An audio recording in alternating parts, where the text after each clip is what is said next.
All right, welcome back to another episode of Lounge 11 podcast with Femi and Samco. Samco, how are you doing, man? Doing good, man. Good. How you doing? Happy Thanksgiving, by the way. Happy. Oh yeah, thank you. Happy Thanksgiving. Happy Thanksgiving. I'm doing great. Today we have a very special guest with us. We have Wale, a Spurs fan and a big supporter of the lounge and our podcast here. So we're very excited to have him, just talk football, man. Wale, I've met Wale before. He's a great guy to chat football, but he's also a troll, right? So I think today is going to be, some very exciting conversations, man. Wale, how are you doing? Welcome to the lounge. Man, thank you so much for having me, man. And happy Thanksgiving to you and yours. Thank you. Happy It's good to Thanksgiving. have you. Yeah, Wale, like I said just at the introduction, you're a Spurs fan. Is that correct? Partially, yes. That's Don't let us get off on this. Yes, that's correct. Of our banter purposes. Okay. All right. Well, let's talk about how you became a Spurs fan. When did you know that you were a Spurs fan for the first time? Okay, so this might sound surprising to you, but I became a sports fan a couple of years ago. I want to say about 3-4 years ago. And that was the time when I joined the no-fly zone. And one of the reasons why I gravitated towards supporting Spurs is because one, um, I really despise Arsenal fans, right? And they are, and what's funny is that I have a lot of them around me. Surprisingly, my close friends are Arsenal fans, right? So whenever they talk, whenever we chat footy, it's always, oh, we are the greatest team in England, or we are the greatest team in not London. And I'm like, well, there are other teams there that have won Champions Leagues, all these other trophies, but you guys haven't won none of this in the over like couple of years now. So, and I didn't want to seem like a bandwagon because, the easy choice would have been Chelsea. My dad, my parents are, Chelsea fan, but I looked across the English Premier League and I was like, what's a team that if I join right now, no one can look at me and say, oh no, you're a bandwagon. And Spurs was it. And also give a good shout out to Nene. You guys always banter him. And I was like, hey, Nene is a sports fan. He moved from Arsenal. Who's that? Nene, who is our friend. Who?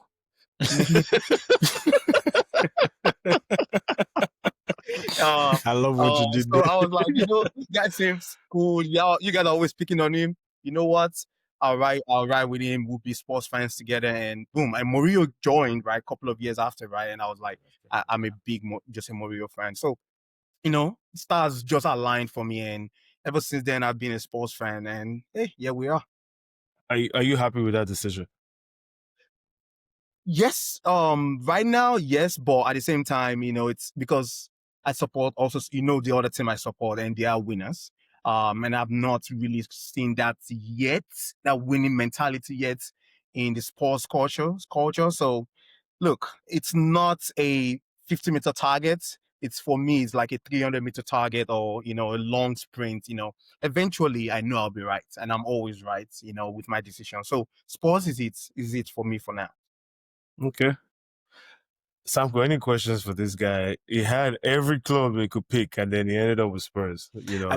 He clearly told us why now. And I think it's telling when he tells you that most of his close friends or most of the people around him are Arsenal fans, right? So right. Sometimes people just want to run away from the obvious, but it's okay, man. We appreciate him. So, Wale, before we move on, what has been your favorite memory as a Spurs fan so far? I'm sure there's not too many, but if you have one or two you could pick from. There's not been too many.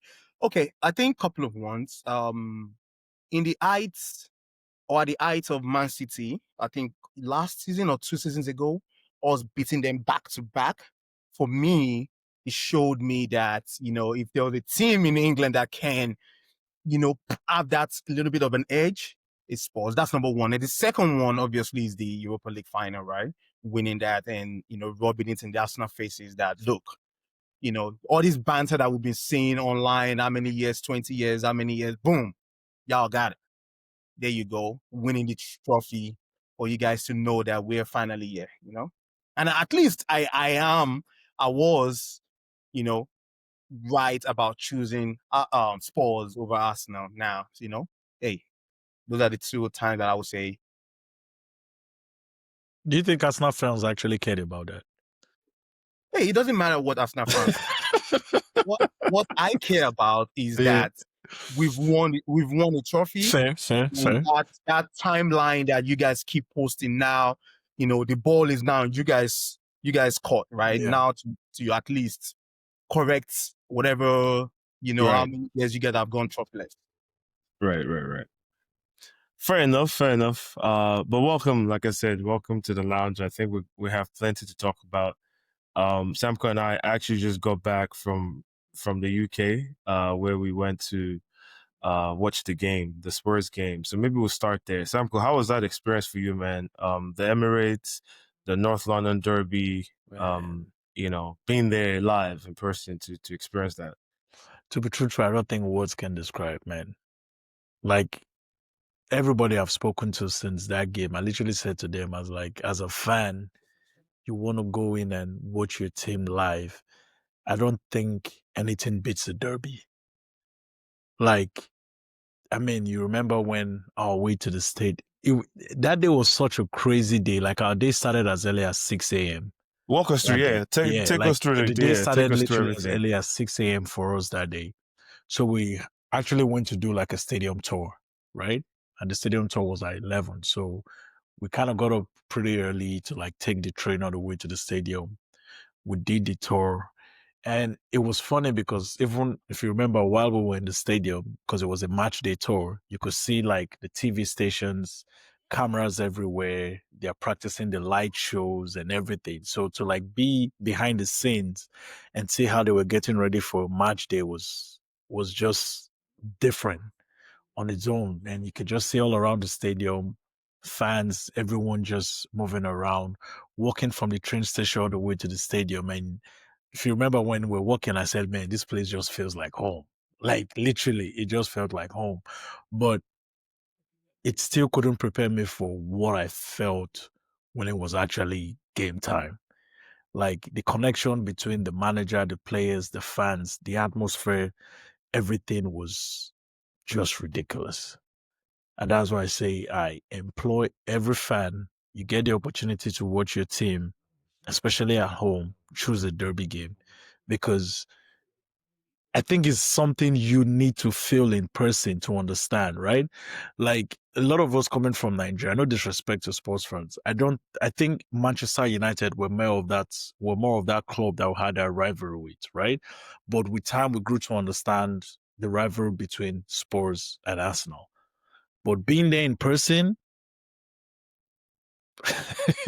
bro, being there Very in different, man. person, right from the train, the walk up all the way to the stadium, you're seeing the fans, they're singing in the train stations, you're walking out the station. Remember there was a time when walking in, there were a few sports fans walking with us out the station and they were trying to like sing Champions of Europe and the entire Arsenal fans around just muted, let me say muted everything. Like it was great to be there in person and I'm glad we did. It was it was a humbling experience, but I appreciate I got to do it with like Femi and one of our other boys, K, his brother, Komi. Shout out to them. So it was a great experience for me. Like I would do it over and over again. I won't even change one thing about it. So for me, It's funny as top. you're describing it. I'm having goosebumps all over again. I'm telling you, man. I've been to the Emirates a few times before that, but obviously never seen the Derby personally. And everything Sam has described spot on. At some point when we got off the train at the Arsenal station, I was worried for a split second because uh, every other time, like it's mostly home fans, right? And for the first time, you're even struggling to figure out if they're not wearing the jersey. You can't figure out because it was also cold, so everybody was wearing Wearing a jackets. jacket. So it's like black jackets. You can't really tell who's a Spurs fan, and then when they start opening their mouth, you can tell who's who. And you just like people just screaming, obscene words and all sort of stuff at each other. Like, shit, these people, they're not going to fight like this. And we made it to the stadium, no incidents, nothing like that. But then you go in, you're seated, you hear that North London forever, it's crazy. And then the kickoff and everybody's just screaming. So yeah, incredible experience for sure. I'd seen I think Barcelona Espanyol game, which is also quite heated, but I think this one was right up there for me. Maybe because I also had a much more personal connection to the game. I used to be a Barcelona fan. I think I'm a Barcelona fan on the side, but this one was a lot more personal. So yeah, definitely enjoyed it. And like Samco said, very blessed to be able to do that with Samco, with Komi, with Kay. Definitely a truly, truly wonderful experience on our part. Let's talk about the game though. The game, Samco and I, when we're coming back from the train, like our stadium tour, we went to, I think, link up with Kay in between the game. And I remember there was a Spurs fan. We overheard him on the conversation, right? And it was obviously talking to one of his buddies. Is like, man, he would love to just get a draw so he can put a dent in their title hopes. I was like, these Spurs people, you have a chance to do it yourself, and all you are asking for is a draw. Like, that is crazy. Samco, we'll start with you because you upgraded your prediction after that. Oh yeah. So walk us through what you saw, going into the game and obviously how the game panned out from your standpoint. Yeah, for me, I mean, first game after the international break, I was more concentrated on 3 points, right? Especially with the 2 games we had after. I kept saying, I just need 3 points in this game. And I don't know why. If you remember, I kept saying it through the weekend. I was like, I don't know, but I just feel Eze has something for us in this game. I kept having that feeling. But when we came across that guy at the train station who was on the phone and he just said, I just want to put a dent on their title hopes. Man, I lost my shit. I lost it. I was like, nope, I want to hammer these guys today. Like, I want Spurs to just be finished at that stadium. And boy, did I get that. And did I get that in abundance. Like, got into the game, North London Forever song, and then the ref kicks it off. And it's like, after that kickoff whistle, the sound levels in the stadium just went up another level. It felt like a party. And boy, in terms of our performance, I was so impressed. What we see on TV and what we see in person is so, so, so different, right? Like the few guys that I sat next to, there was the guy towards my left. He kept complaining when we'll have the ball. Zubimendi is trying to recycle it, or Saka gets the ball and moves it backward. And he was just on the edge, like, oh, we need to move the ball quicker. And I kept saying to him, I was like, just watch the game and you see everything here is by design. Everything Mikel or this team does is by design. There is no rush. There's maturity in the team. And what I noticed was us always keeping the ball and not moving the ball faster was basically us trying to push or pull out the opposition out of position, right? It literally felt like a chess game and stuff like that. I was quite surprised to see Frank come with a back 3 or basically a back 5. And in the second half, when he switched it, I wasn't shocked because they definitely, for a derby, I think Spurs were very, very much poor. Poor doesn't describe how much or what I saw on that pitch that day. Just for the fact that it was a derby, it had nothing to do with their team. Usually derby, they tell you form goes out the window and everybody's always up for that game. But this particular game, Spurs did not come to play whatsoever. Even the goal we gave to them, the goal that Richarlison scored, I was irritated for that reason because I didn't even feel they deserved that goal in any way because we were good from the very first minute to the very end. We controlled the game, and boy, should I tell you, watching Eze in person, Spurs fans, you guys missed out on something, man. Like watching that guy in person, and this has nothing to do with his hat trick. Just seeing how he controlled the ball, he attracted players, pushed them out of position. The way he's able to manipulate and create space for others was just a joy to watch. And man, I can only give them credit. Like I said, I'm happy we chose that game to go watch in person because I felt it was worth it. And like I said, I'll do it all over again. But in terms of the performance, 100%. It was an A+ performance for them. They knew they had a job to do. It was against their bitter rivals, and they went in and they got the job done. So great work for them from them. Yeah, I feel the same way, but we do have a guest, so let's hear from Wale on his side of things.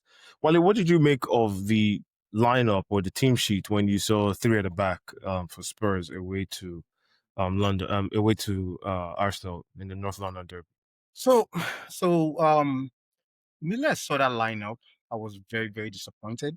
I was so, and I'll talk a little bit more on the Eze. I think that Samco brought up. Immediately I saw the lineup. I looked at it, and I'm actually looking at it again now on my other screen.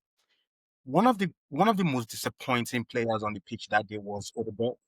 I didn't understand his addition to that lineup. For me, you're playing 3 or 5 at the back, right? You have Damso, you have Romero, Van der Ven, Spence, and Udogi. Uh, Udogi has not been a regular starter this season for Spurs. Why bring him in a very crucial derby game? Number one. Number two, Danso, you've played him sparingly during this season, but he's the type of defender that if you're playing against a low block team, right, like a team that wants to keep possession of the game, maybe it might make sense. But a team like Arsenal that controls the game, that that relies on their midfielders, moving the ball from left to right, I don't see a reason why you should include him in the starting lineup. That's number two. Number three, you brought in Kudus. Kudus, an excellent, excellent player. Every Spurs fan would, pick him in the starting 11 all day. But this guy is just coming back from, I guess, injury, right? So you took him out at the 78th minute. To me, that's 8 minutes too late, in my opinion. 8 minutes too late because he's dealing with injuries, right? You should kind of like nurse him back from that injury. So again, the lineup for me was a little bit disappointing, and the formation. So I have a friend that made me understand something. He made me understand that formation is, because of the formation, is the tactics that matter, right? So a coach can go into a game and prepare the defenders to play 5-2 or whatever, or 4-4-2 or whatever, 3-5-2 or whatever. But it's the tactics where you position your players on the pitch. And for me, the disappointing part was that Paulina, Bentacore, and we have one more player, one midfield player that for me was like, it didn't really, like, they were not moving the game around. Arsenal totally bossed that game. Like they killed us. Like there was no part of that game where if I was an Arsenal fan, I would feel threatened that these guys can come back from this form. So again, going back to that game, I think at minute 4, minute 5, very early into the game, Eze threw a true pass to Rice. And immediately I saw that, I was like, there's a big problem. And the reason why I say that is that Spurs, I'm beginning to understand that Spurs struggle with teams that have quality midfielders. What do I mean by that? Go back and look at, and we're probably going to touch on the PSG game. They have quality midfielders. Ruiz, Vitinha, the other guy, Joel Neves. Against teams like that that play quality midfielders, Spurs struggle. So for me, we missed greatly out on Eze. And this goes back to, I think, one of our guys, Sido. And actually, me and Sido, we always stuck on the side sometimes. And he highlighted. You have it. Add us to the internal memo now. No.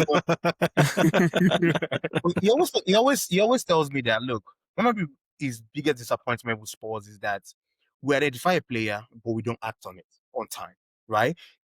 In the Premier League is in a very unforgiving league. And I think I've heard Samco say that so many times, right?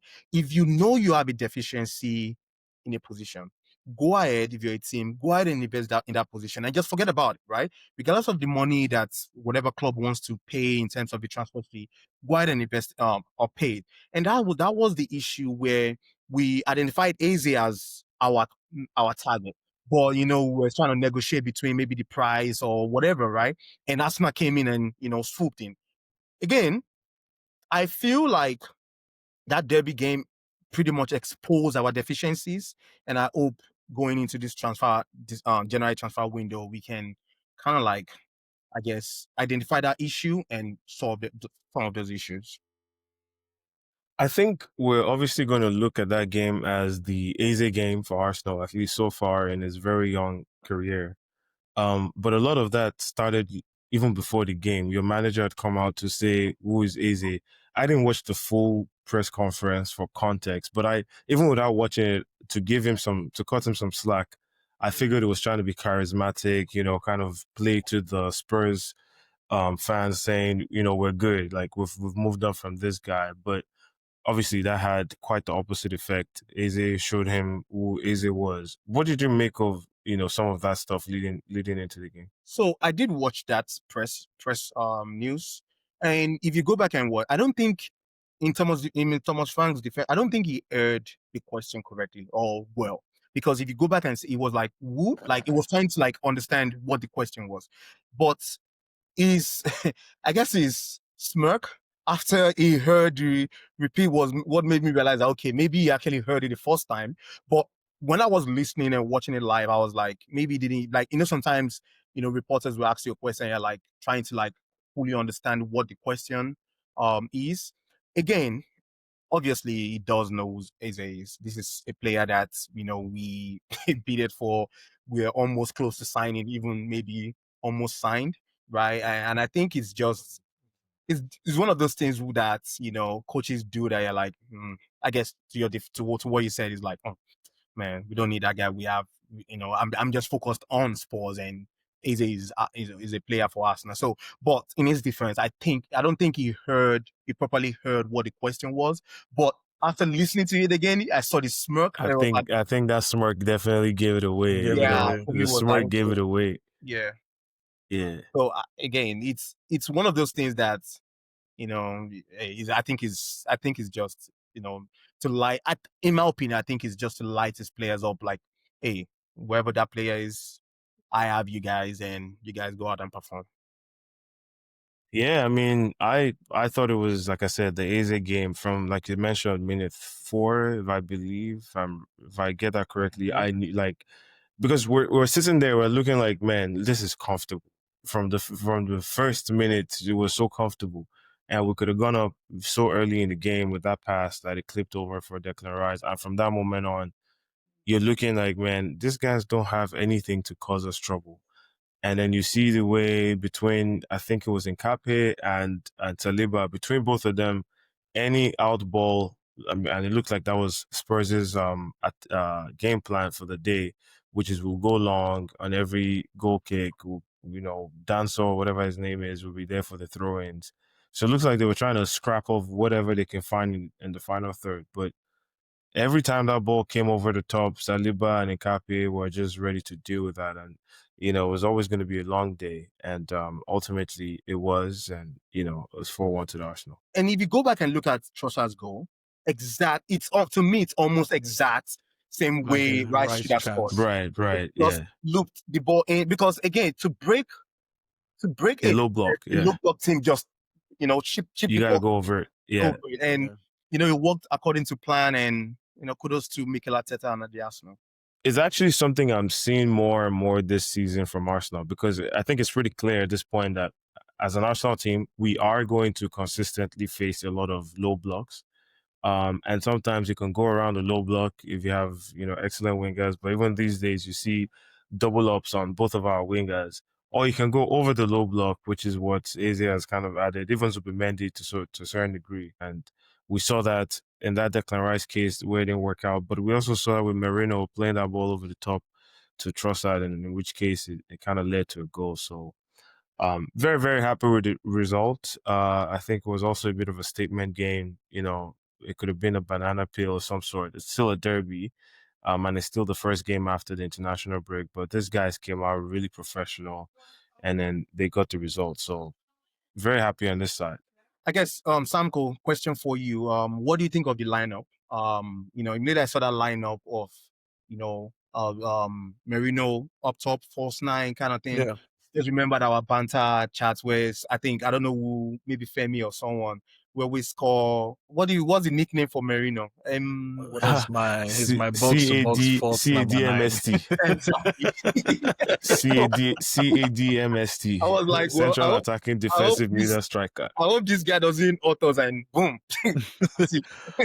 No, you know, it's funny because when people have this narrative about Mourinho that he's a DM, right? And every time I try to, his lack of better word, like educate people, like this guy is nothing close to a DM. He's just a central midfielder who just knows how to crash in the box. But if there's one thing I noticed about him in person in this Spurs game, on the team sheet, he's occupying the striker position. On the pitch, he's not a striker. Literally, he falls into that midfield to help out with the Declan Rice. You know, sometimes when Declan Rice will push the ball forward, he slots into that position. When Eze moves forward, sometimes you could see like our front three was Eze, Trossard, and Saka. But he's always somewhere in that middle. Even sometimes he's helping to also transition the ball from defense to attack. So that was the one thing I noticed about him in person. And I think Mikel likes him because of what he's able to do. Like I said, I've been a fan of Mourinho from the first time I saw him. I think he's efficient in what Mikel wants him to do. He's not easy on the eye. He's not one of those flashy players. But in terms of someone who is efficient in a job that Mikel wants him to do, I think he fits the bill. Like I said, watching that game in person, you see everything is by design.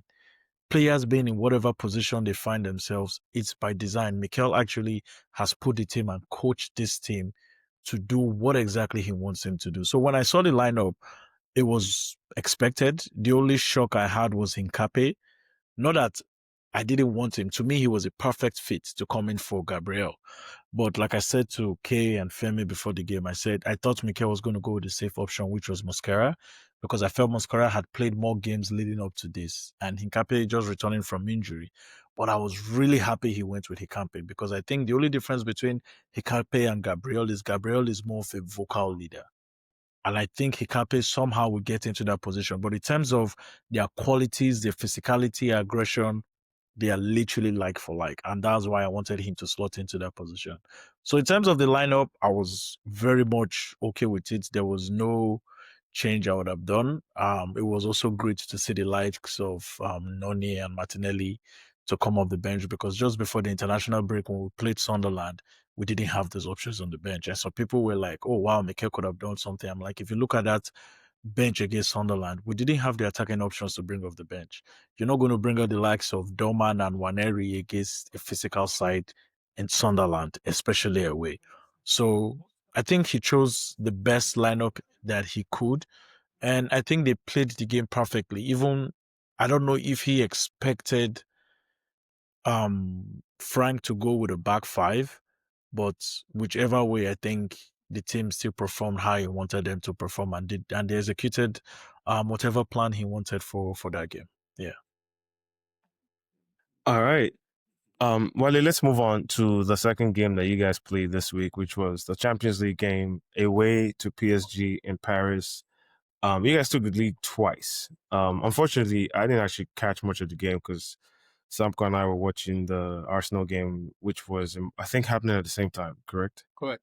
Yeah, I think it was happening at the same time. But I did see the score line. We're following the scores just, through the chat or whatever. So you guys took the lead twice, but ended up losing, 5-3? Correct.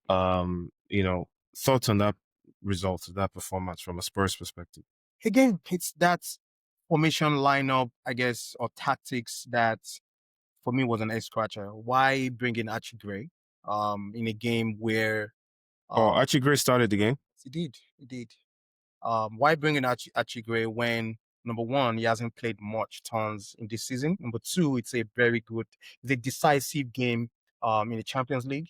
Number three is against PSG, against Luis Enrique, who's a tactician, right? In this, beautiful game of football that we all love. So for me, it shows to me that either Thomas Frank hasn't figured out who his lineup is, or he feels like he's trying to outsmart the other opposing coach, right? So it was disappointing. The Richarlison goal, when I saw it, I was like, okay, this is almost similar to when we played them in the what's it called? Super Super Cup Cup. final. Cup. I was like, okay, these guys are in for it in this game. Then the game went on, and I think I saw that beautiful goal by Vitinha. Mero boy, oh boy. That boy is a special, That boy special, is special. special. And again, it goes back to the point I made earlier that whenever Spurs plays against quality midfielders, if you go back and watch that game, there was never a time where PSG felt like, oh, we're gonna lose this game. In minutes 5 or so, Ruiz, is that his name? Ruiz, yeah. Ruiz had a like clear goal, and I think he missed it or the keeper saved. And I was like, bro, what's going on? Again, is that because Archie Gray came in as a, I guess, back five kind of thing, and it was just a mess at the back. So for me, it was very shocking that, after the first goal, we didn't control the game that much. We scored, Vitinha equalized, we went into halftime, 1-1, and we came, like, I think very early in the second half. Second goal, I think we scored again. Like, very beautiful goal. Like, go back and watch this guy's goal. What's his name? Mauni's goal. Maune. Yeah, Man, that was a nice goal. very beautiful The goal. first one, right? No, Yeah, the that second was- one, because the the second one. The first one, yeah. But the That was a second nice strike. second goal, Yeah. very nice strike. And I was like, okay, we are in again, but boom, we just fell apart.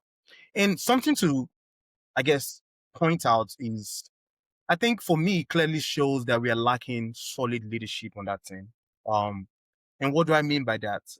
Our captain is Romero. And again, it's surprising. Our captain is Romero, but for me, I don't think Romero is a great leader. He's very prone to getting himself. Wow. Yeah. Again, he's a leader for me is someone that when things are going bad, you can say, okay, guys, go man for man. Or Rally everyone up. let's go man for man. Or, hey, coach, we are playing from the back. This is not working, guys. I'm the captain on the field. I'm the leader on the field. We're playing long.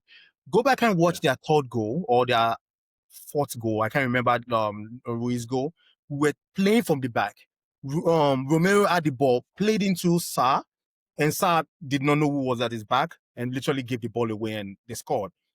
That was like, I think 4-2 or 5-2. And for me, it was like, come on, guys. This is a game that's a very important game that if we had either draw that game or won that game, boom. Like, if you look at the table, whoever wins that game is like probably one more game left and you're like almost good to go. And for me, it tells me that, it's either the team is very mature or we don't have someone on that team that can say, give me the ball, don't worry about the rest, I'll go get you guys a win. And we don't have that person, right? So very disappointing loss. And hey, I think that's like 3 games in a row now we've lost, or 2 games. Yeah.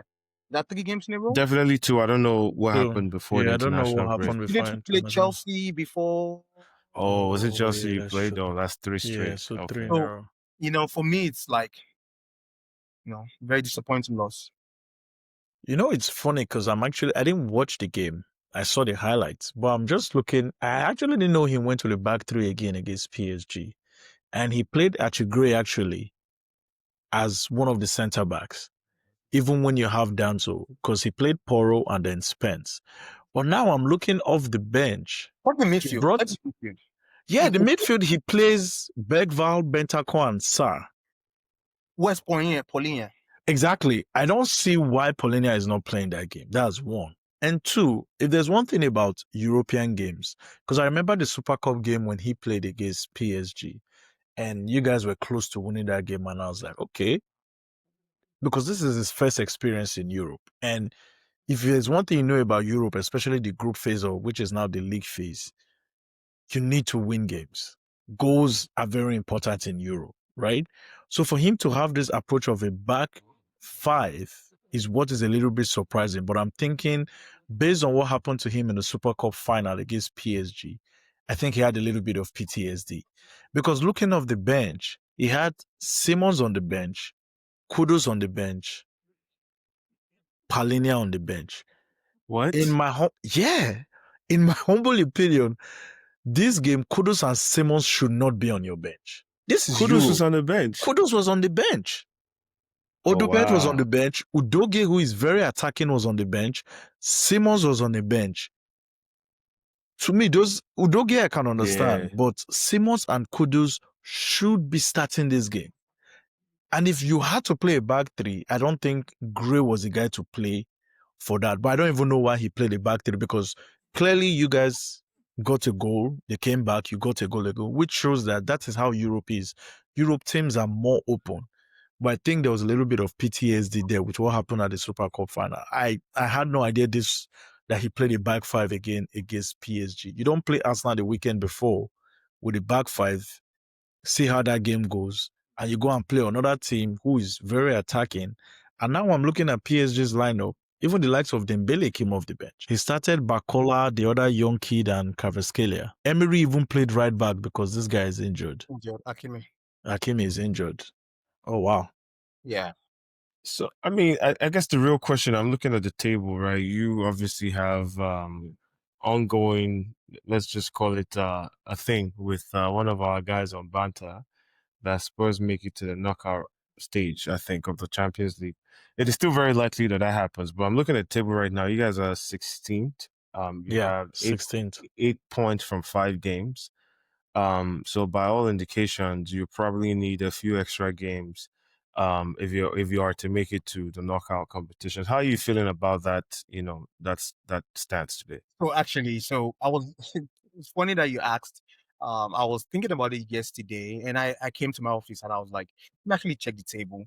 And I'm a little bit confused. Does it mean that so the first 8 or 6 goes through, right? First 8. First 8 goes through, and the order, I guess, From first 9 8, the 9 to 24, they play each 24. other so in they the play two each other. leg. Then Yeah. does that mean does that mean the group stage, or does that mean just playoffs? So it's playoffs. Playoffs. So two teams, so How two does it mean teams that you will go have a to match. the No. next round? So 9 to 24, That's they play. 16 teams There are 16 teams. So they do a play of 2 legs, home and against away, each other. Yeah. against each other. If you lose, you are out. You've not made it to the knockout stage. So now, if we fall in that bracket of the playoff, we just need to win just need to win. You need to win that tie. Yeah, make win it the to the tie. knockout round. Well, if that's the case, so I'm looking. Actually, let me look right here. What are the teams? I'm Because looking at the teams right now. Let me call them for you because it's crazy. Yeah. Manchester City, Atalanta, Newcastle, Atletico Madrid, Liverpool, Galatasaray, PSV, Spurs, Bayern Leverkusen, Barcelona, Karabag, Napoli, Marseille, Juventus, Monaco, and Paphos. And it's a raffle, right? It's not like No. Yeah. So no, it's not even a raffle. So the way they It's do not? it, no, it's not a raffle. So the way they do it, number 9 will play 24. 10 would play 23. 11 will play 22. So if I'm right, I think either Spurs play Leverkusen or Spurs plays Karabag. And Karabag have been very good in the Champions League this year. I mean, there's also a couple more games to go. There's also a couple more games to go. So if you look at those teams that are in that place, that's with scary. the potential of meeting any of them, that's scary. That's scary. So the thing I have with our mutual friend, it's not looking nice. But I know him to be a very honest and grateful guy. So let's see. I'm hopeful that at least we'll go through so that I can use that money and rub it in his face. But the other way, I guess. I didn't know this much good teams were in that. Yeah, you give on to Caesar. Playoff place.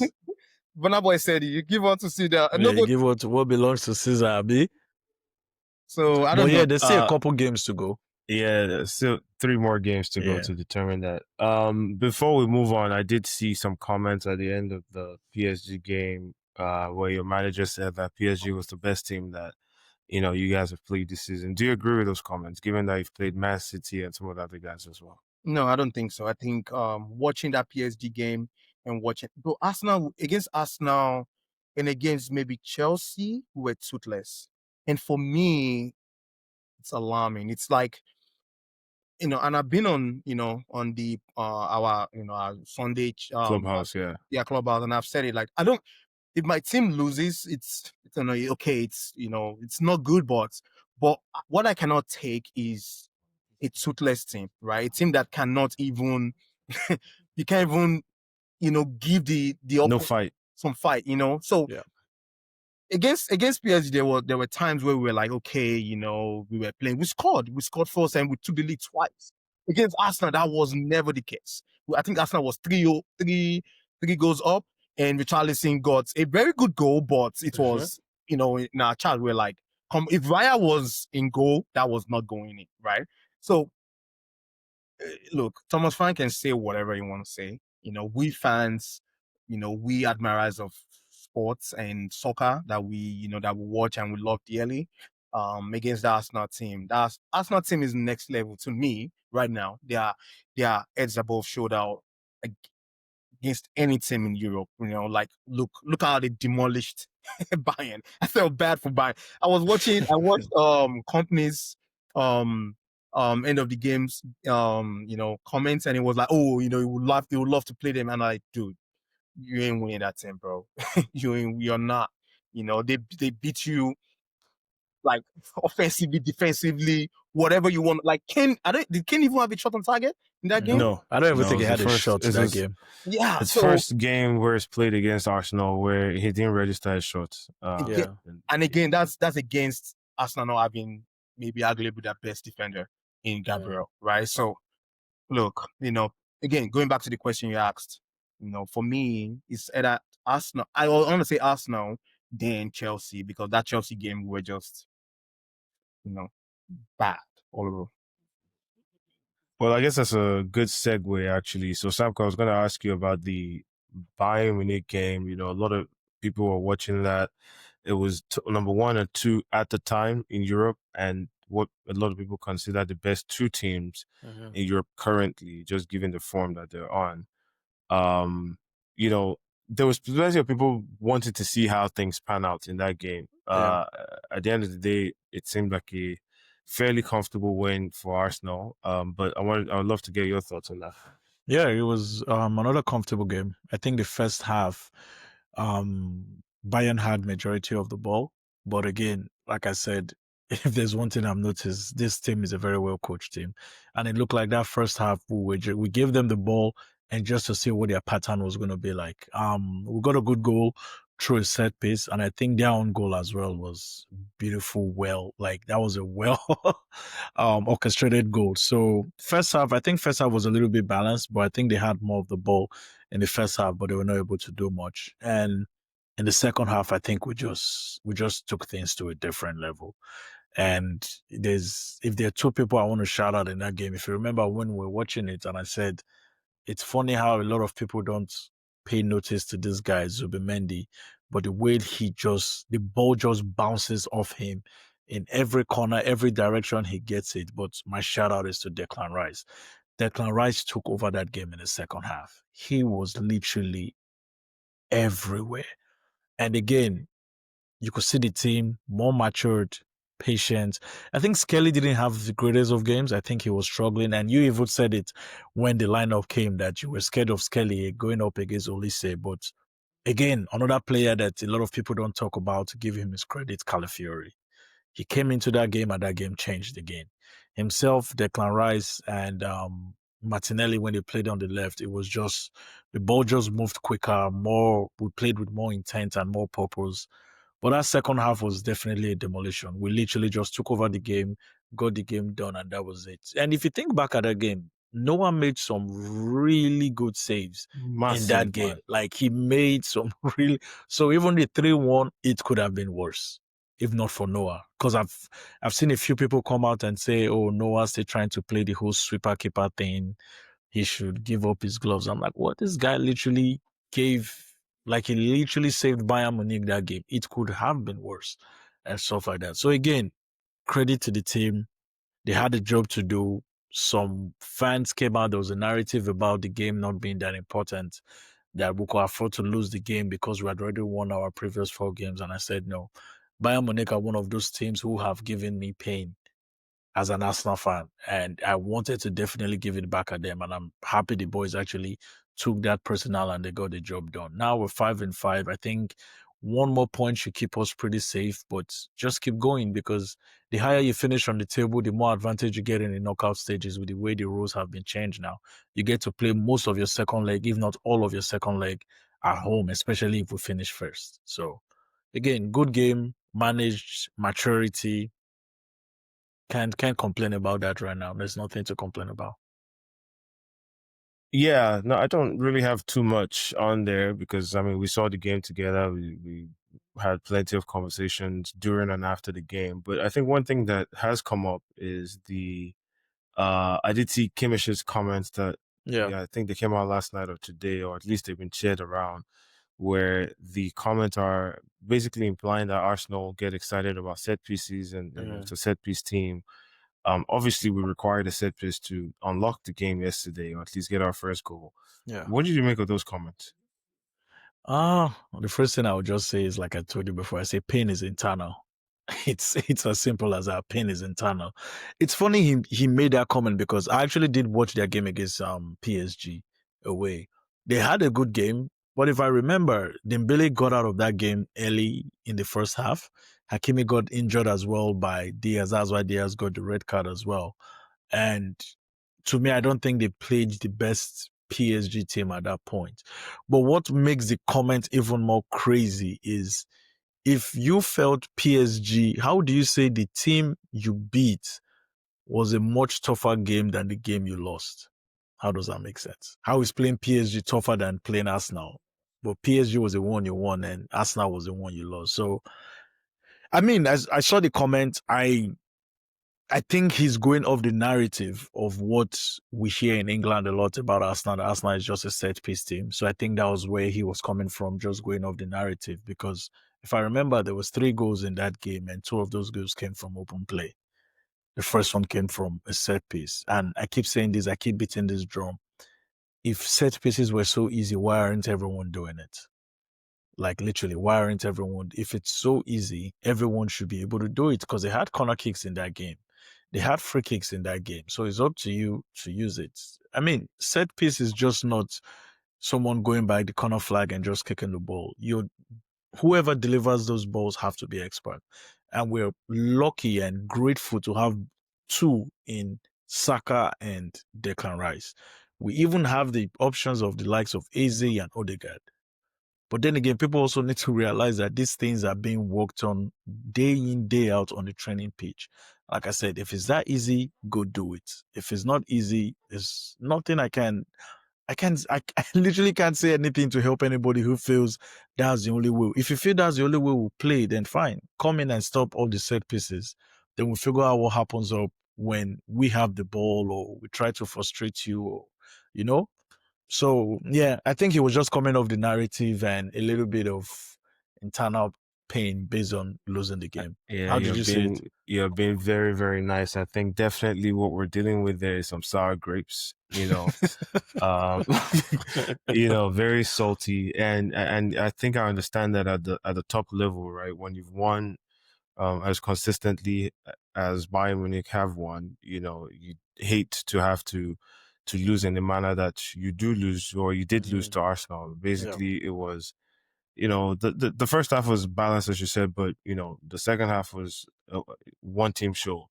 And so I think that can be as embarrassing when you're a team as elite as Bayern Munich. But the stats tell a completely different story. I think the problem I have with when people mention or make comments like that, especially in the context of that particular game, is that it almost tries to minimize everything else that happened. Only one set piece was scored in that game, right? Yep. But there were 4 goals. Arsenal had 3 of them. They had 1. It almost implies that, you have to kind of explain how you were prevented from imposing your will and you suffer the defeat of a set piece if that's true. You look at the overall stats of the game, Arsenal took way more shots, right? I'm looking at it, 14 shots to their 6. In terms of shots on target, it was 8 to their 2, We had right? 8 shots on target to 8 their 2. shots on target to their 2, right? We had 6 corners, they had 1, right? Those things kind of indicate that one team was trying to, impose their will on the game, at least from an attacking standpoint. And so when you come out, like I said, the sour grapes, you come out and say they're, set piece team, they get excited over set pieces, and you consider three. You consider three and you scored one and created precious little after that. Their XG was 0.67, I think, right? So it's like you actually did nothing really in the game from an attacking standpoint to earn the opportunity to make comments like that. So that's how I felt about it. We'll talk, maybe Wale as a neutral can give his own thoughts. He's a hater, but it's still a watch out the game. Yeah. I mean, look, again, this guy called Kimmich. If you go back 2 seasons ago or last season, 2 seasons ago, when Madrid won the Champions League, go back and listen to what he said about Vinicius too, right? Again, you said it best. He's just a salty, I guess, salty player that whenever I don't know, I don't think he knows how to handle defeat. Again, look, as a neutral watching that game, there was never a time where I was like you have to give kudos. See, if someone beats you in a game of football and it beats you very well, you have to come out, go back and watch company's comments. He came out. First thing he said was kudos to the Arsenal. Kudos to Mikel Arteta. Mikel Arteta has really set up this team well for them to be very, very competitive in Europe. And for you to come out and say, set piece is part of the game. So I was watching I don't know if it's Sky Sports or one of the pundits, Talk Sport or whatever in England, and they said like all teams are, using set piece now. Go back, use Spurs, Chelsea, Arsenal, Man City, like Sunderland, this team where these Brentford, all teams in the Premier League now have, incorporated using set pieces into this. So if you're a coach playing against Arsenal and all of a sudden you think Arsenal is not going to score, try to get a set piece, like, have you been living on the rock? Like, this is a means for them to score, and they've been scoring consistently in the Premier League, in the Champions League, in almost all competitions. And I was arguing with one of my Arsenal Real Madrid friends like last season when Arsenal played against Real Madrid. And if you go back and watch that game because we played in the Emirates first, right? Emirates first, yeah. The set piece, that the first goal that Declan Rice scored, and I was telling my friend, I was like, I think it was Alaba. Someone fouled Saka, I think. Saka, Alaba. It was very, very honest. Like, it was uncalled for. I was like, why give this, like, set piece? Try to take away that and let them beat you in every other game, every other play, right? If they score, shake their hand and say, you know what, boom. But why give them that opportunity when they know that this is something that Mikel and the coaching staff are properly invested in planning, that, hey, if you are in this type of situation, we have to capitalize on it. Again, and the second goal was the same way. I think it was yes, it was the same. Saka was fouled again as well in the second one. Fouled Saka. And I was like, oh. And you know what's funny? Yeah. The second one, it was even more direct at the goal. Yes, that one was more direct than the first one. And again, I argue with some of my La Liga friends, and I'm like, guys, if you don't watch the Premier League very well, right, and you go into get, like, for instance, I think Samco, you've said this best. If you look at the score sheet and you see Johnson score, you already know the type of goal he scored. Is that boom, anti-offensive, someone crosses towards in the end of the post, and he scored. So if I go into the game and I see Gabriel score, if I'm not watching that game, automatically I know probably from a set piece, right? Yeah.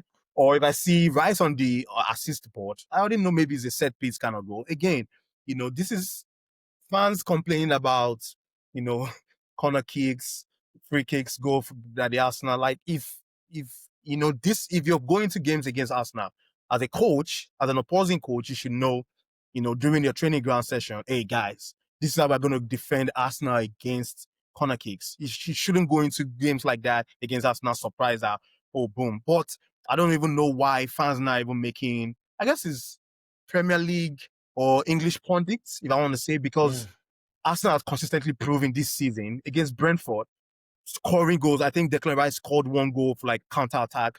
I think who square played? Is it Trossard that square played? And Rice just nodded him in, and I'm like, oh yeah, against Burnley. Oh, I remember Burnley against Burnley. Yeah. Again, this again, Arsenal, bro.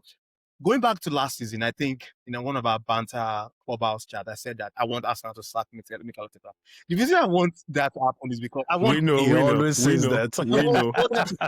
I want a new coach, like a new coach to come in and you guys suffered what we suffer, right? Yeah. So Mikel Arteta is a great coach. Great, and he has set up his team perfectly well to score either from corners or from anywhere on the pitch.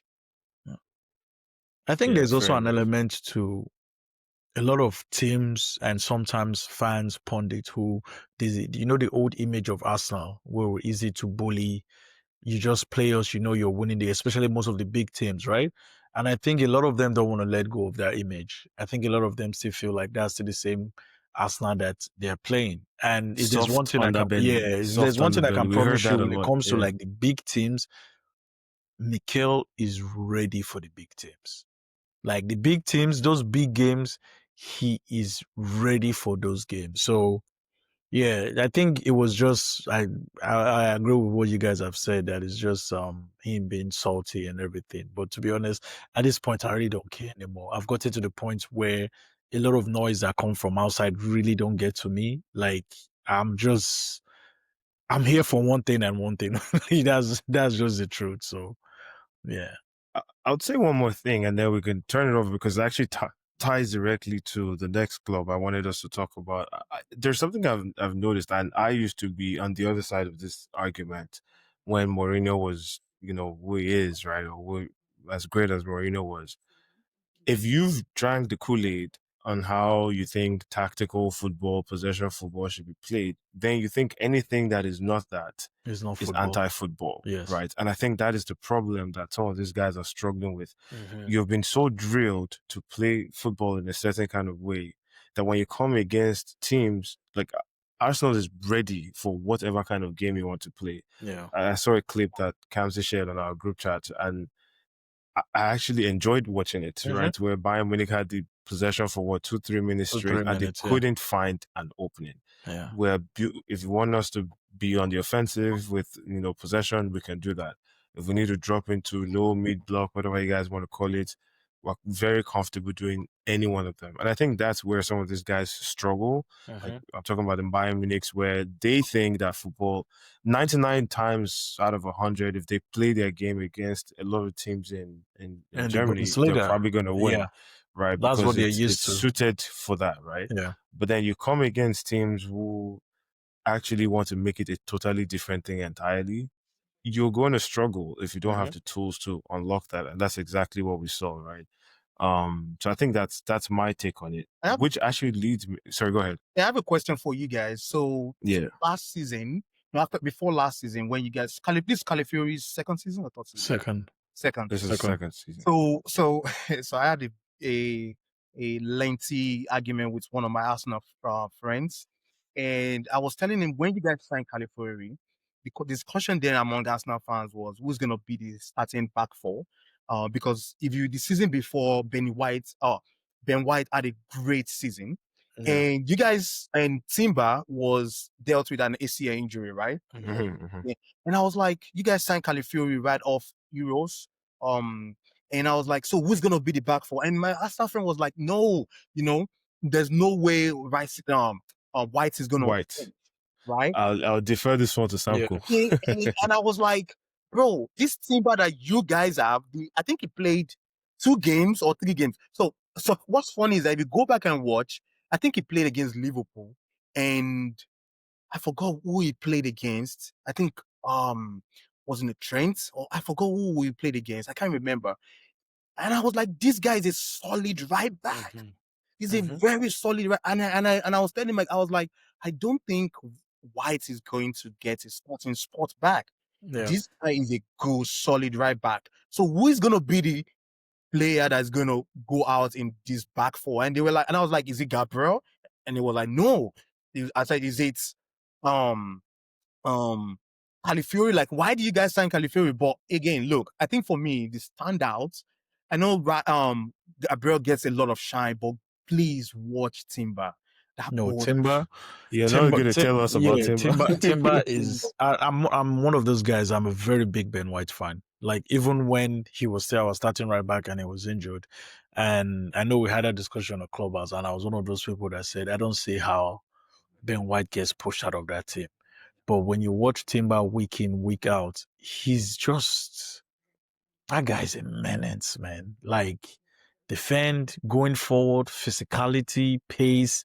He's just a full, full defender. So at this point, again, just the same way Ben White, in my opinion, at that time was unbenchable. Is that's where Ben White has found himself now. You can't bench. You literally can't bench Timber, and it's the same thing for Calafiori on the other side. It's just unfortunate he has his injury problem, so he can't really play those back-to-back games all the time. But I remember towards the end of last season, I kept saying it. I was like, Skelly is not going to be our long-term fullback. I just always had that feeling because when you see the way Calafiori plays, he knows, like, this guy's an Italian defender. Like, what are Italians known for? They're known for their defense. But then again, he also knows how to attack. You know, he knows how to overlap and everything. So, look, I remember the days we had the Liz Chinas, Socrates, Mustafis, Kolisinac. Like, it was a couple years ago. Like, people forget these things. Like, a lot of these players, Mikel was the manager while they were still here. And Oh, you forgot about your boy too, the other who's guy. that? It's now the one that went to. Zinchenko? No, he went to Aston Villa. Aston Oh, Villa. defender? Yeah, defender Chambers. Chambers. Is it Chambers? Chambers, yeah. Yeah, Chambers, yeah. Chambers. You see, all these guys, they all played under Mikel, and when you look at the difference in quality, what we have then and what we have now, it's night and day. Like, it's literally night and day. So, man, I can only give credit to the players, man, because everybody has to buy in to be able to perform to this level that they are performing. So, credits to them. Yeah, Timber was always clear to me, man. Yeah. I remember texting Samco and our internal memo, which, by the way, you will never get added to. I just checked. It was September 2024, so that's the start of last season. Last season. Yeah. And I remember saying, like, what I'm seeing from Calafiori and Timber is going to be very hard for Ben White to get the shirt back. And I mean, since then, I think one of the first names on the team sheet is Timber. It's just, I think he's definitely team of the year if things progress as they are right now. And we go on to achieve the things we want to achieve. I think Timber definitely makes. I don't see a right back in the league better than him right now across the league, right? So, that's that. We're at the hour, but I still wanted us to touch on one of the other teams who kind of been intriguing in the way things have panned out so far before we get into the weekend's round of games, which is Liverpool. Liverpool, back-to-back L's. It almost feels like every week we come here, we're saying back-to-back L's, but I promise it's a different week each time. They lost against Forest, I believe, at home, and they lost at home again to PSV. It's interesting because I shared this just ahead of the Manchester United game that this is something we should expect to see. And since then, they've lost 4 games at home. I didn't see the game. I caught the highlights after the our game. They lost 4-1, which is it's incredible. Wale, I'll give you the first word here. What do you think? What do you think we can attribute this Liverpool's drop off to? Bottom line is their right back. Whenever they what? Yeah. Whenever they play Szoboszlai at the right back position, go back and watch it, right? So Szoboszlai gives them an element of if Szoboszlai plays in midfield, there's that energy there. But whenever he's being utilized as a right back position, right, there is no one in that midfield position that can, I guess, because if you go back and watch last season, right, they have Luis Diaz on the left, they have Nunes, who is a dog, right, at the striking position, and they had Jota, right, Jota that can also, rest his soul, rest his soul. For me, right, and all the games they've lost, they've utilized Szoboszlai as a right back, and that limits the way they, I guess, counter press teams, right? So for me, if you go back and watch all their games, right, that right back, whenever they utilize Szoboszlai in that right back position, right, because Kakis is known for always overlapping.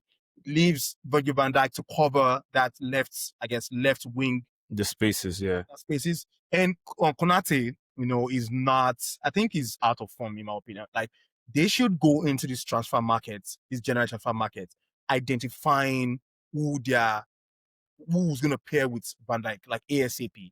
Like I as a Liverpool fan would probably renew Konate, but at the same time I would heavily invest in another centre back pairing with Van Dijk, in my opinion. Again, they made a big mistake in signing Isaac.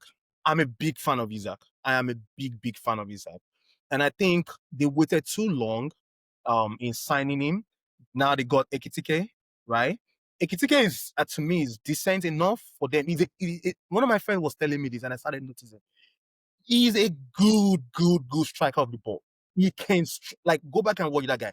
That guy knows how to score a proper striker goal. Like, go back and watch all his goals. He's a good striker of the ball. But now Isaac is not fit. Isaac is Premier League proven, but I don't think it fits or gels into what Arne Slot is trying to do. And for me, they should have invested some of their money in their defense and their midfield position. That's interesting, man. Samco, are you willing to reduce what Liverpool is going through to the right back position, or more specifically, Szoboszlai? I'll reduce it, but I see where Wale is coming from, because especially when Szoboszlai has definitely been your best player this season, right? And if you're not utilizing him in his best position, definitely your team is going to feel that weakness. So I definitely understand where he's coming from, but I don't think I'll bring it down just to the right back. I think when you look at the team in general, they lack balance, and I think there are also so many changes Slot is trying to implement at the same time. Especially when you take it back to last season and you see he came in, there were not so much changes he tried to do. Yes, I understand. Granted, he spent a lot of money. He's brought in a lot of players and he's trying to make them all fit at once.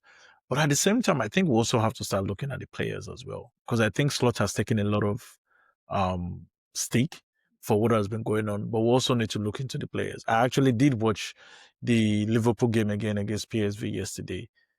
I think this has to be one of the worst games I've seen Van Dijk play as a player. He was horrible. Salah, you can't really expect much from Salah, especially when it comes to like pressing and stuff like that. Gakpo wasn't really good. Szoboszlai, in my opinion, played very, very well. PSV literally bulged them off the park. Like they were moving the ball very quickly, splashing through their midfield, splashing through their defense. So I think the players also have to hold some stick for what exactly is going on. And if you remember a few weeks ago when they were having this bleep, I said, Liverpool have to be careful, because when they start letting these defeats get into Anfield, you are done for. And we're literally there right now.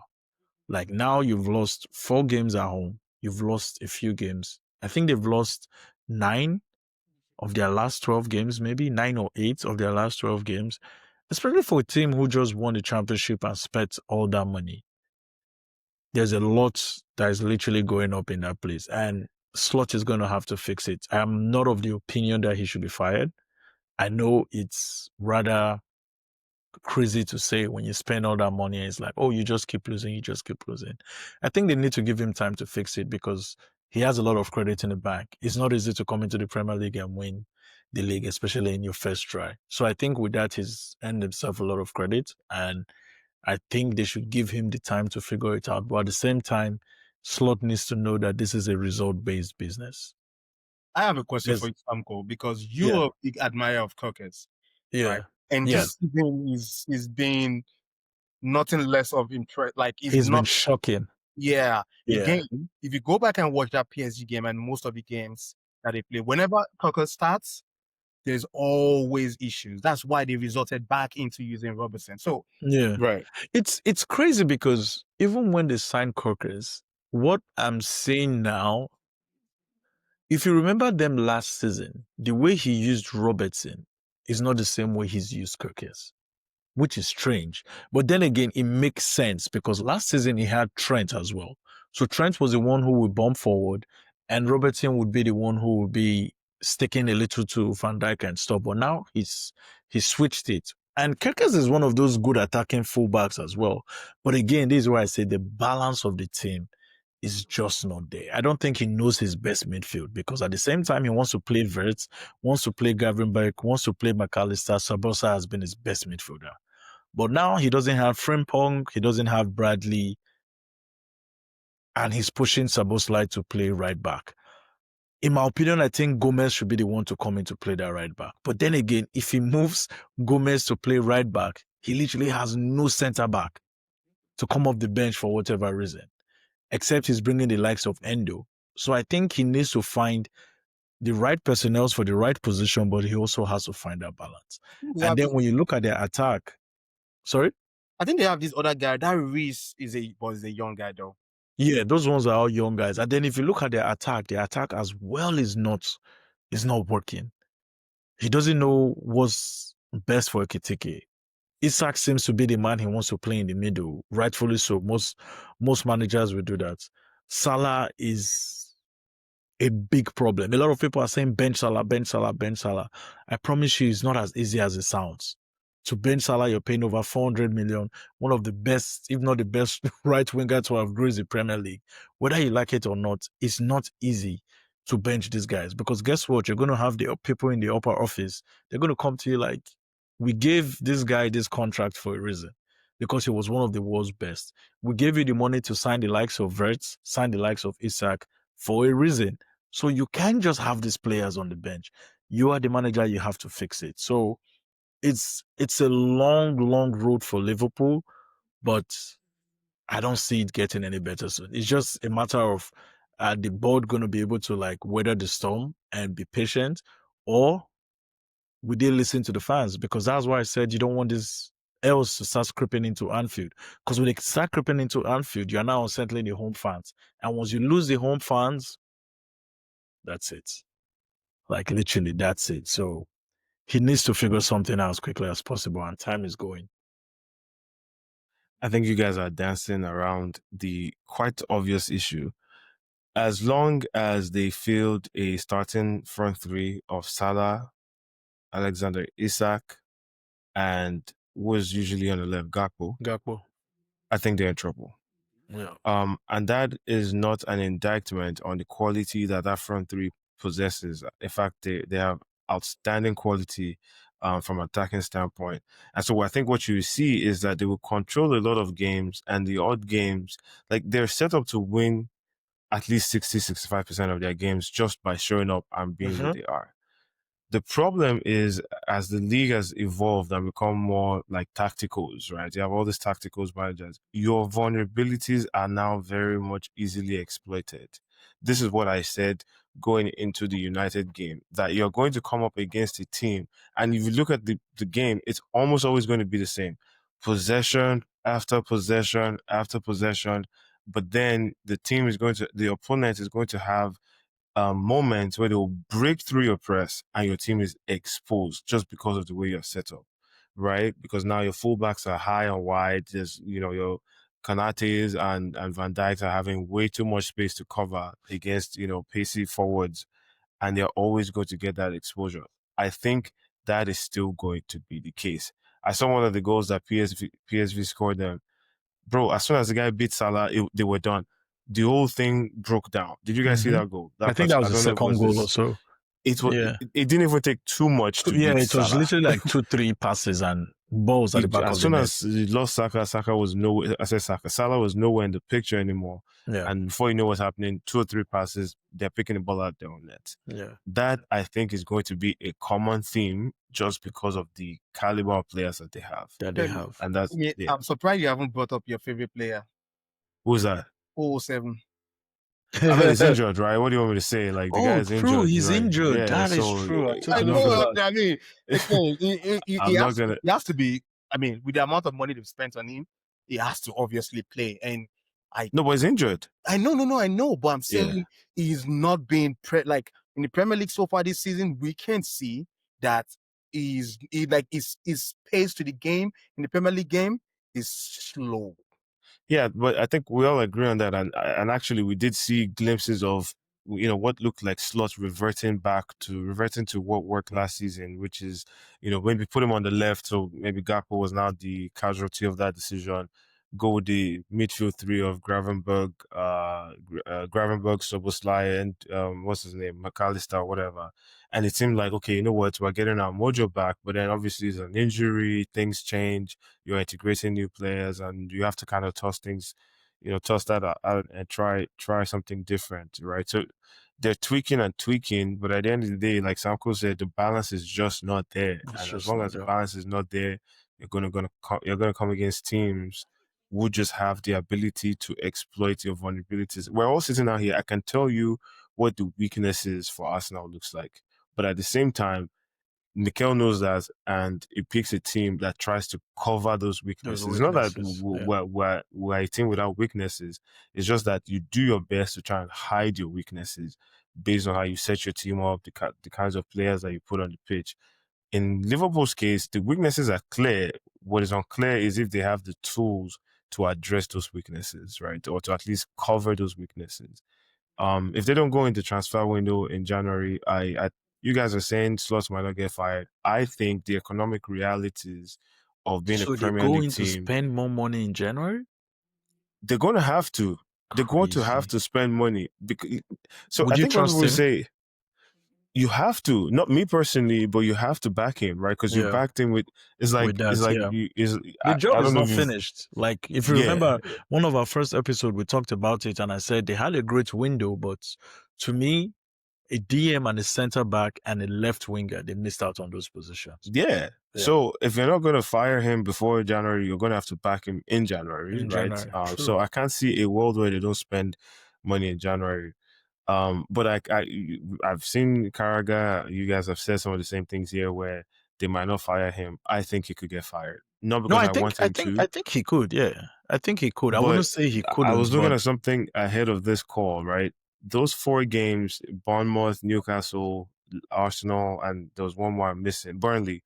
If Burnley, they take away those late goals and they keep didn't everything else win those constant, they games. are 19th in the league Yeah, right now, they guys. didn't win any of those games. Yeah, So, given, like I said, the economic reality of the Premier League, you can't spend $500 million, right? There's nobody that is spending $500 million on top of the team you had with the salaries you're paying that expects you to be playing out of Europe.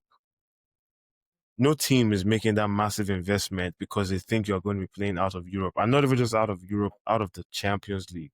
So if it starts to trend in the direction where you're at real risk of not making the Champions League, I expect teams to do what they need to do, just the same way teams that are in relegation have to make those decisions. When a team fires a coach 5-10 games in, it's not because they don't think that coach can, is all of a sudden such a bad coach. It's basically saying, man, we are trending towards a position right now where we could find ourselves out of the league, and that is such an expensive decision for us to take yeah, that it makes sense for us to pay you off whatever your 2-3 year outstanding salary is for a chance to right the ship.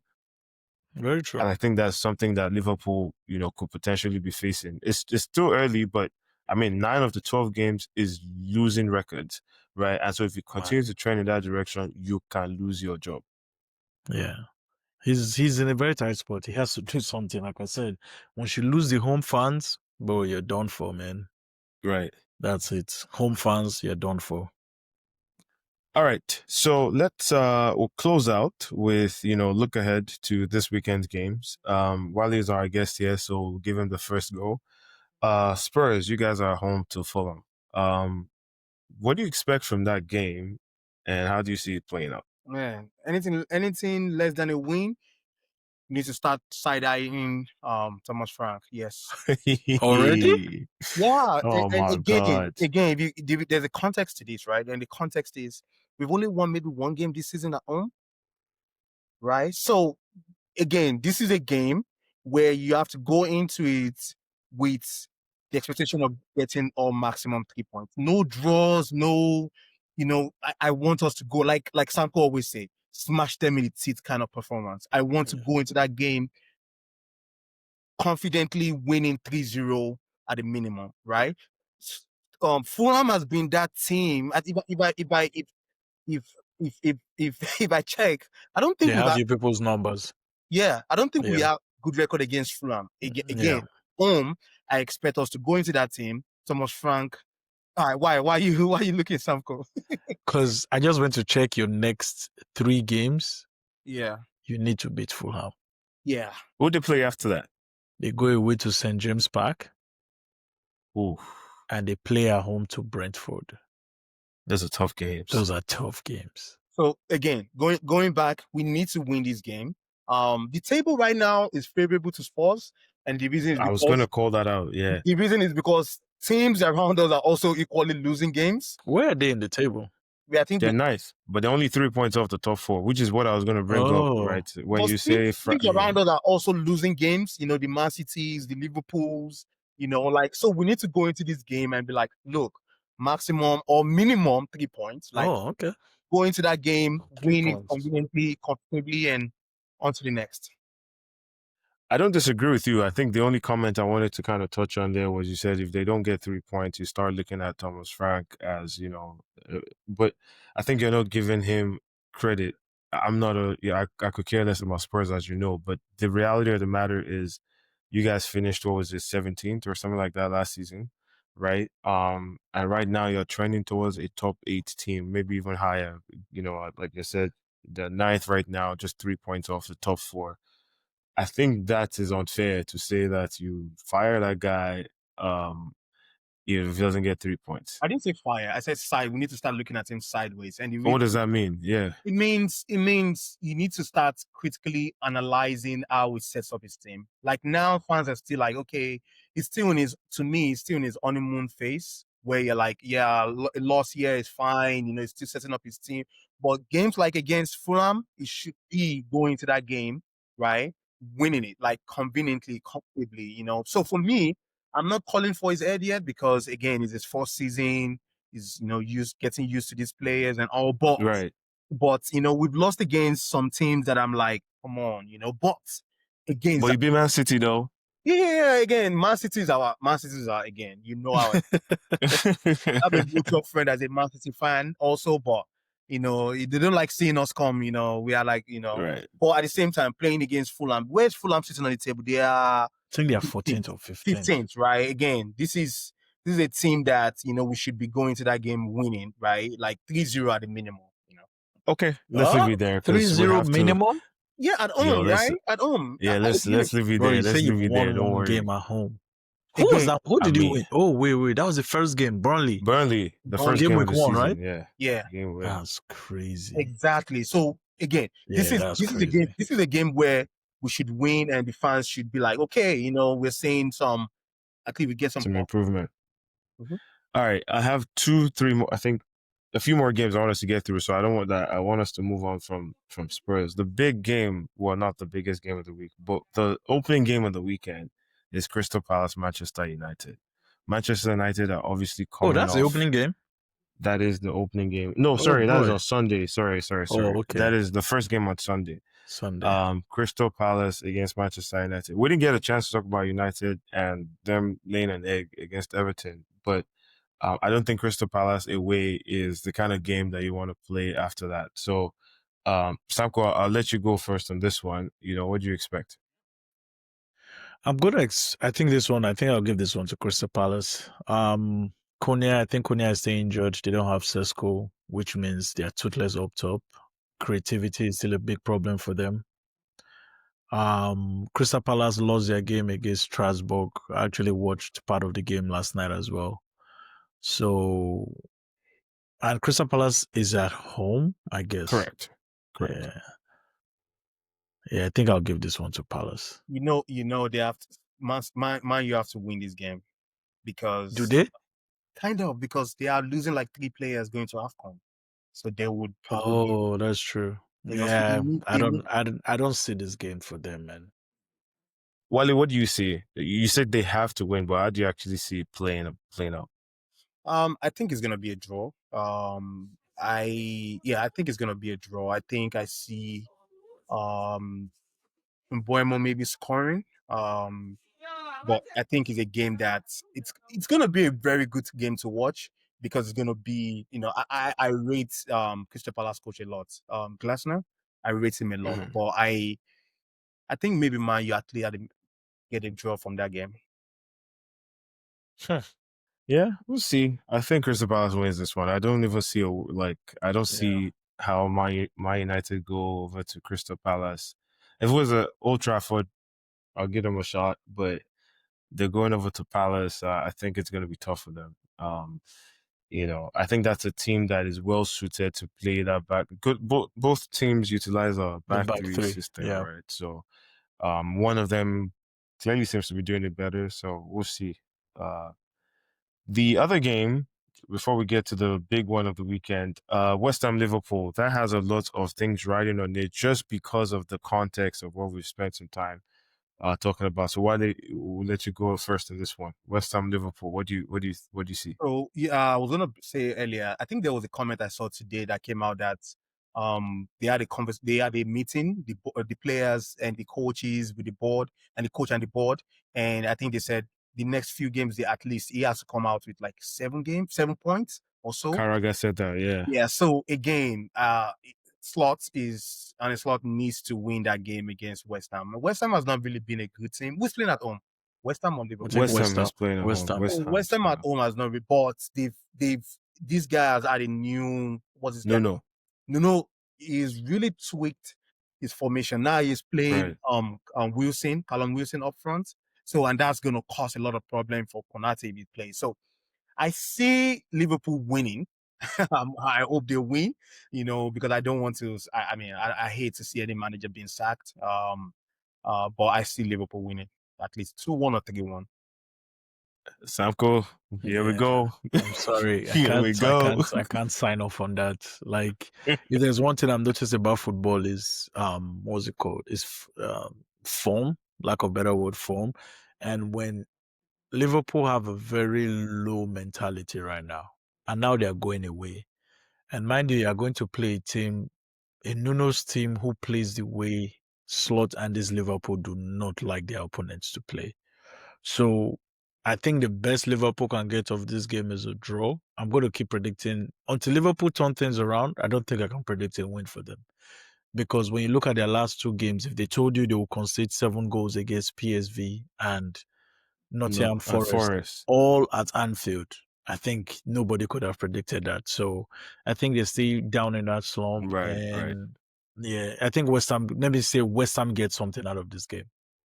Because even a draw is no good for Liverpool. So I think West Ham gets something from this game, especially at home. I'm gonna go with that too. Yeah. I just struggle to see how they win. Normally, I'll go with a better team, right? Like if you're the better team, you're supposed to win more often than not. But right now, it just looks like they're really struggling. And you're also playing a team that is equally fighting for their own lives. They've just changed the manager, so that is usually not a recipe for a great game. And I've also talked about Slot's naivety, talking about, how he hates playing the long ball and things like that. That is exactly the recipe, the dose that is going to get on, what day is it? Is it Saturday or Sunday? Whatever day it is. That's what they're going to get. More of those long balls. So they're going to need to figure out how best to deal with that before Sunday. Yeah. So, yeah, I think West Ham gets something out of that. And then finally, we'll end with the big game of the weekend, number 1 against number 2, who doesn't want to be in the number 1 race. Chelsea hosting Chelsea hosting Arsenal. Samco, as the Arsenal fan, we give you the first word here. What are you expecting? It's gonna be a tough game at the bridge for sure. I think Chelsea have gotten some good results lately, and I know for sure the Barcelona win is going to give them another massive, what do I call it, belief going into the game. But then again, I don't think we've lost at the bridge since 2018, 2019? 2018. Yeah, that's the last time it was 2018. Is definitely going to be a tough game. I'll say before the Spurs game, of all 3 games, I don't know why I just had this feeling that the Chelsea game was going to be a draw, but I think I'm going to go for a win for Arsenal for this game. Yeah. You said you're not going to predict a win for Liverpool until you see something different. Well, I'm not going to predict anything other than a win for Arsenal until I see something different as well. We've been in win-win mode, and I'm going to stay in win-win mode. I think Chelsea, they have claimed they don't want to be in a title race, so we're going to make it so for them on Sunday. You If you don't want to be in confirm a it for title them. race, we'll take you out of the title race. So I expect us to go to Stamford Bridge. Yes, I agree with you. It's going to be a tough game. I actually, all jokes aside, really like watching Maresca, the way he sets up his team. It looks like I like coaches who pay attention to the finer details, like, the tactics and how you manipulate your opponent and stuff like that. I thought it was interesting to see Neto play in a false nine position against Barcelona. So you have to give him credit for tweaking stuff. I think that made things one of the things that made things difficult for Barcelona in the midweek. So, but having said all of that, I think we have, in my opinion, the best manager in the league right now. We have the best team in the league right now, and I think, like I mentioned earlier, I generally will go with a better team winning, and I'm doing that with this prediction. I think we go to Chelsea and make a statement. I really hope Estaval plays this game.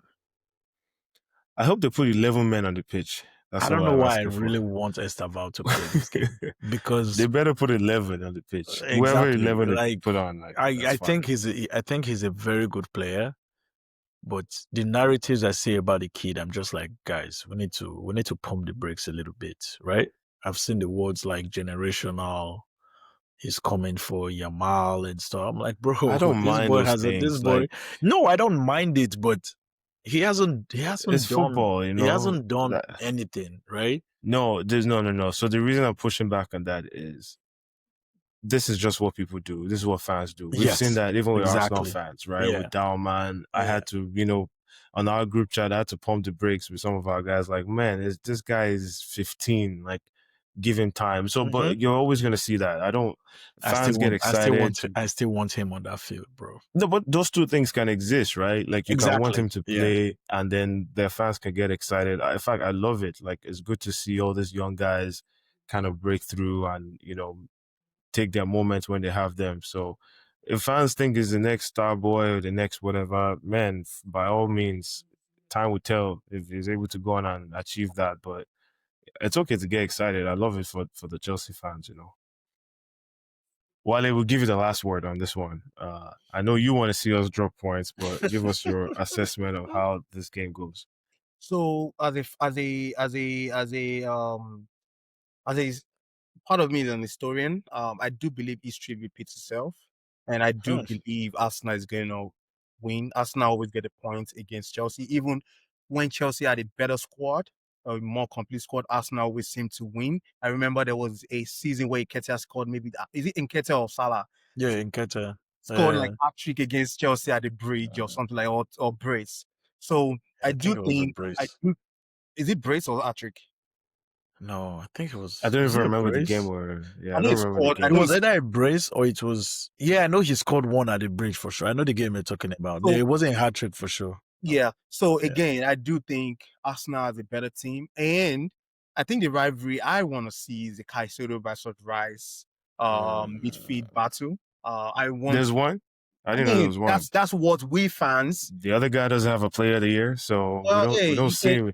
well, again, one of the players came yet on Wednesday and said he voted for Caicedo as his PSA. Yeah, because you can't vote for yourself, right? True. But again, I want to see that, and I think it's gonna be a very good game of football. I hope the Premier League refs do not, spoil the game. Don't ruin the spectacle. Yeah, I agree. So again, I agree. I think I see Arsenal winning. For as much as I hate to say that, but I think Arsenal is gonna just slightly win that. All right, let's leave it there. It's been a great chat, man. Wale, as I Appreciate expected, great Great. conversation. Yeah. As always, is always fun to kind of share and talk with you. I know I've met with you personally, and also to get a chance to introduce you to the audience has been a pleasure. Enjoy the chat and enjoyed having you in the lounge. Samco, I don't know if you have Any last No, the most words? definitely I appreciate you because I know we tried to do this last week and then because we were traveling and things could so I said definitely this one you are gonna be the one to bring us back in. So I appreciate you giving us the Right. time. Like I said, it's always love the banter, love the back and forth in terms of like football. But now really do appreciate you and the support you've given to us since we started this. You've definitely been top of that list. So Right. definitely Right. much love to you, bro. Guys, Appreciate keep it. going, Right. man. Keep going. I love Yeah. listening to you guys. Two great football gems. You guys, I love you guys take on football. And again, keep doing what you have to do and you have a fan here. So anytime you guys want me to be back, I'm always available to be back on the show. Appreciate it, bro. So Appreciate it, man. You're welcome Yeah. anytime. Yeah. And with that, I think we'll wrap this week up, and we'll see you guys same time next week. All right. Have a good one. Yeah. Love. Nice one. Yeah.